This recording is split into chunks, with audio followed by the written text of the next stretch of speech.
Iginiit naman po ng ilang grupo na dumalo sa UN Universal Periodic Review sa Switzerland na may human rights crisis sa Pilipinas. Sa gitna po yan ng madugong kampanya kontra droga ng gobyerno na dati nang pinabulaanan ng Administrasyong Duterte. May ulat on the spot si Bernadette Reyes. Bernadette?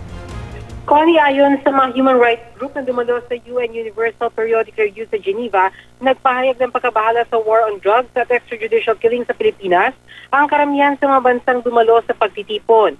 Pagkilala raw ito na hindi katanggap-tanggap ang nangyayari sa bansa at malinaw na may human rights crisis sa Pilipinas ngayon.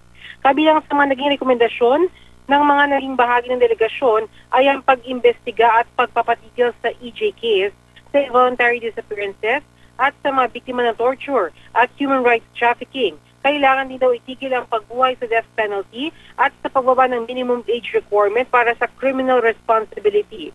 Ayon kay Nilda Sevilla, chairperson ng Families of Victims of Involuntary Disappearances, ang naging presentasyon daw ni DFA Secretary Alan Peter Cayetano sa Geneva ay pagbaluktot ng katotohanan at mga kasinungalingan at pag-absuelto sa Duterte administration sa papel nito sa war on drugs. Sinisiling daw ng gobyerno ang media na nagpapalobo ng mga numero ng mga namatay sa war on drugs. Ayon kay Alicia Carlos, tagapagsalita ng iDefend, hindi raw maloloko ng gobyerno ng Pilipinas ang international human rights community sa hangad nitong i-justify ang war on drugs.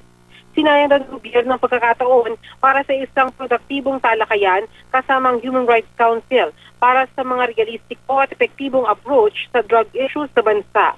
Mahalaga raw na magkaroon ng constructive effort at makilahok ang mga mamamayan para hikayatin ang pamahalaan na sundin ang mga rekomendasyon ng mga dumalo sa UPR na irespeto ang karapatang mabuhay at panindigan ang paggalang sa batas. Connie? Maraming salamat, Bernadette Reyes.